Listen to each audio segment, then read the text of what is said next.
temps, loin de la rapidité de la ville, sont mes journées préférées.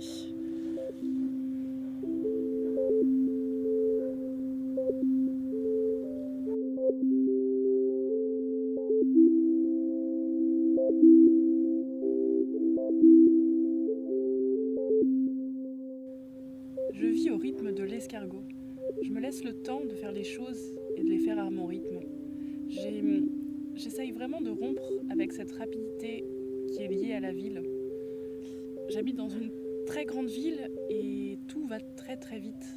Et c'est un rythme que je n'arrive pas à comprendre et que je n'arrive pas à mettre en pratique au quotidien. J'ai pourtant essayé plusieurs fois, mais je n'ai pas réussi.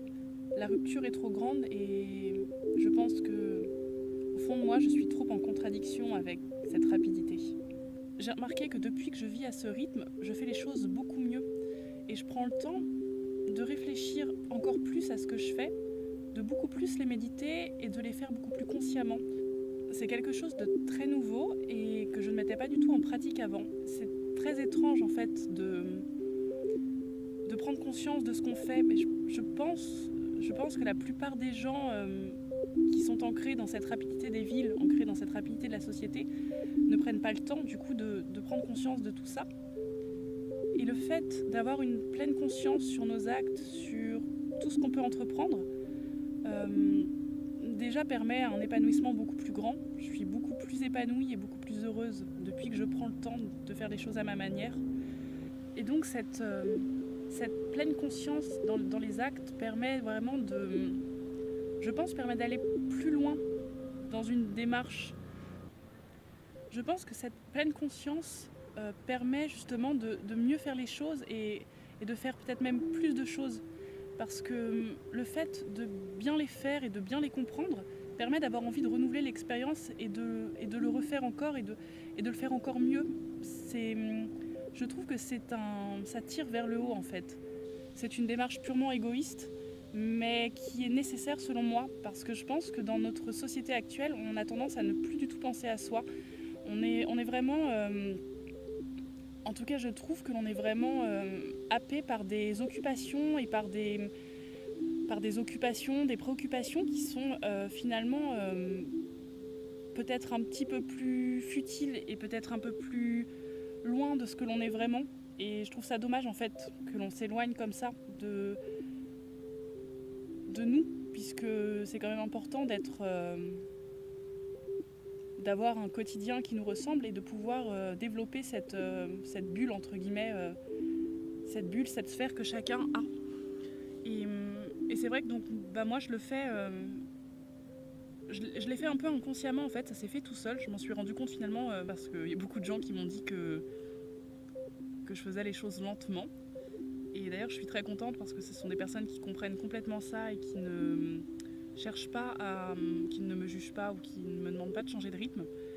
Et voilà, et donc ce changement de rythme, cette manière de vivre au rythme de l'escargot est pour moi maintenant vraiment primordial et je ne pourrais pas retourner au rythme auquel je vivais avant.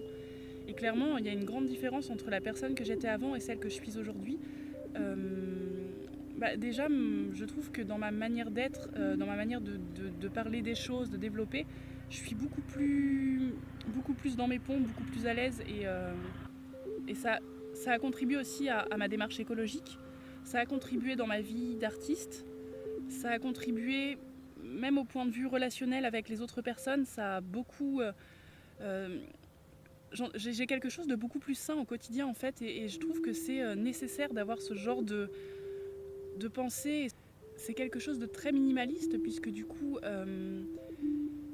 ça vient assainir les relations et puis on fait plus de choses qui nous ressemblent, beaucoup moins de choses à contre-cœur, beaucoup moins de choses de type obligation sociale ou obligation tout court en fait.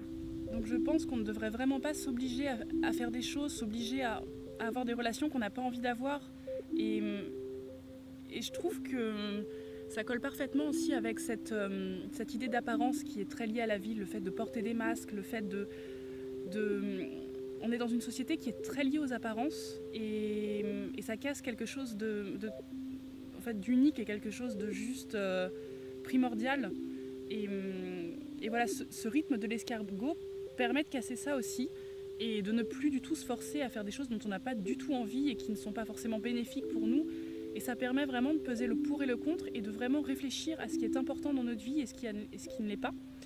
Et voilà, et le fait d'éliminer toutes ces choses qui ne sont pas utiles, le fait d'éliminer toutes ces choses qui ne nous font pas du bien ou qui ne sont pas nécessaires, permet vraiment déjà de réapprendre à savoir qui nous sommes vraiment et permet aussi ce retour à une pleine conscience de nous-mêmes qui est selon moi vraiment primordial pour l'épanouissement de chacun en fait. Et puis c'est tellement agréable de prendre le temps de réfléchir pour soi, de réfléchir uniquement pour soi. Là je profite de cette belle après-midi du dernier jour de l'été où il fait un temps magnifique et où j'ai pris le temps de prendre 1 heure ou 2, de venir dans un parc pour filmer cette vidéo et puis pour lire, réfléchir, méditer, dessiner parce que ça me fait du bien et que c'est nécessaire. Et je ne culpabiliserai pas d'avoir pris ces 2 heures dans ce parc où je n'ai rien fait finalement d'utile, où j'ai pris du temps pour faire des choses qui pourraient paraître inutiles mais qui sont finalement en fait utiles pour moi. Mais voilà, et à la place, je n'ai pas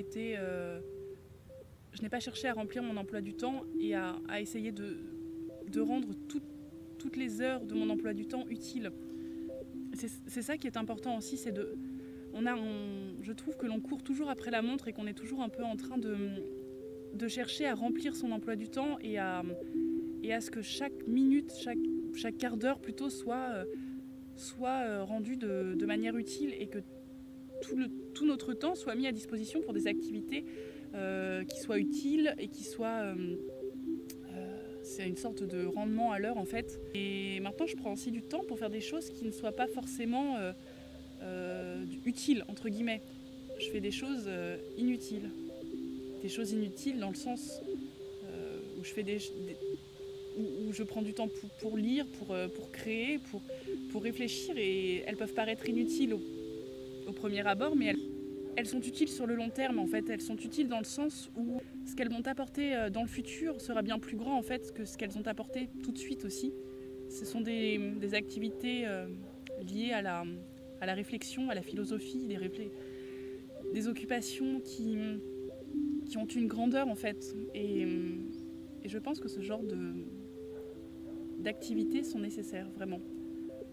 On a toujours une liste de choses à faire. Et c'est vrai que ce temps qu'on peut avoir, ce temps où il n'y a rien de programmé, on aurait tendance à vouloir l'utiliser pour éliminer toutes ces choses de cette liste. Et c'est vrai que ça fait du bien d'avoir l'esprit libre. Une fois que la liste des choses à faire est écoulée, on a l'esprit libre et on peut vaquer justement à des occupations plutôt inutiles. Mais c'est bien d'essayer de ne pas courir et de courir après cette liste et d'essayer de terminer cette liste en urgence. Parce que de toute façon, il y a toujours des choses qui se rajoutent après. Et donc finalement, si vous arrivez à prendre du temps entre chacune des tâches à effectuer, vous profiterez mieux et peut-être que vous serez moins stressé et peut-être mieux et plus heureux. Peut-être. Je pense que c'est une expérience, quelque chose à essayer, de vivre au rythme de l'escargot. Peut-être pas toute sa vie, mais peut-être de faire le test sur quelques semaines et voir ce que ça vous apporte. C'est vrai que au début on a du mal parce qu'on culpabilise et c'est pas bien de culpabiliser pour ça. Mais essayez et vous verrez. Et puis dites-moi ce que ça provoque chez vous. Dites-moi si vous avez apprécié ou si au contraire vous avez culpabilisé ou si vous n'avez pas réussi à faire d'autres activités que celles qui sont selon vous utiles. Je vais continuer à profiter de cette belle après-midi au soleil, profiter des derniers rayons du soleil. Et je vous dis à bientôt pour une nouvelle vidéo. Et entre-temps, prenez du temps pour vous. Faites des choses qui vous font envie et qui vous ressemblent. À bientôt.